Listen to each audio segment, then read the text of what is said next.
तैयारी कर रहा है। एक कंसल्टेशन पेपर दरअसल फ्लोट हुआ और यहाँ पर शायद कुछ ऐसे स्टॉक्स हैं जो अब बाजार ऐसा अनुमान लगा रहा है जल्दी वायदा का हिस्सा बन सकते हैं और फिर इंडेक्स का हिस्सा बनते हुए दिखाई देंगे। लेकिन ये क्या सिचुएशन है और अभी इस समय इस पर क्यों चर्चा हो रही है, एग्जैक्टली उस पेपर में क्या कहा गया है, किन स्टॉक्स पर फोकस रखना चाहिए उस पर्सपेक्टिव से, कमेंट्स अगले हफ्ते तक मांगे जा रहे हैं।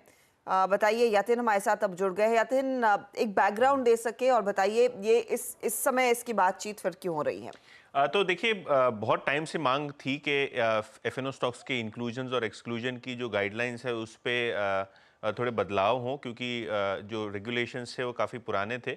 तो सेबी ने एक पेपर फ्लोट किया है जहां ऑब्वियसली पब्लिक कमेंट्स मंगाए जाएंगे, लेकिन जो एफएनओ की क्राइटेरिया है उसको लेके अगर हम देखें तो सेबी का जो अभी का सुझाव है या प्रपोजल है वो ये कहता है कि जो मीडियन क्वार्टर सिग्मा ऑर्डर की साइज़ है उसको बढ़ा दी जाए। करंटली 25 लाख है जिसको बढ़ा के 1 करोड़ रुपए तक कर दी जाए।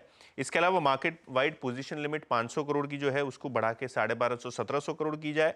और जो एवरेज डिलीवरी वॉल्यूम है, अभी की क्राइटेरिया के हिसाब से किसी एफएनओ में स्टॉक को शामिल होना हो तो 10 करोड़ की डिलीवरी लगती थी एवरेज बेसिस पे, लेकिन अब वो वैल्यू बढ़ा के 30 से 40 करोड़ करने का प्रस्ताव है।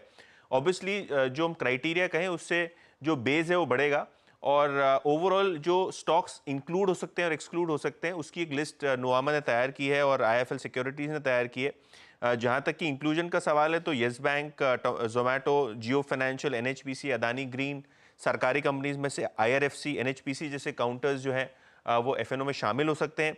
जहां तक कि एक्सक्लूजन्स का सवाल है, बहुत सारे इलिक्विड स्टॉक्स आपको दिखाई पड़ेंगे जो एक्सक्लूड हो सकते हैं। अगर हम स्पेसिफिकली बात करें तो बहुत सारे स्टॉक्स हैं जहां हम लिक्विडिटी नहीं देखते हैं, तो उनमें से Canfin Homes, Abbott India, Atul limited, Bata, Berger paints बाहर हो सकते हैं। तो जो एफएनओ क्राइटेरिया है उसमें शायद जोमैटो, डीमार्ट जैसे काउंटर्स को फायदा होगा, क्योंकि जैसे ही एफएनओ में आ जाएंगे शायद निफ्टी इंक्लूजन के लिए भी इनका नाम शुमार होता हुआ दिखाई पड़ेगा। लेकिन हाँ, ये प्रपोजल अभी तक, तो फाइनल गाइडलाइंस कैसे आती हैं वो देखनी बहुत जरूरी रहेंगी। जोमेटो फिर फास्टेस्ट लिस्टिंग होगा, निफ्टी इंक्लूजन होगा, बिल्कुल, है ना? बिल्कुल। और डीमार्ट ने तो सालों साल लगा दिए, लेकिन लेट्स सी यहाँ पर क्या रिस्पांस आता है 19 तक, यानी कि अगले हफ्ते तक दरअसल वो अपडेट्स आप अपना कमेंट, अपनी राय शेयर कर सकते हैं।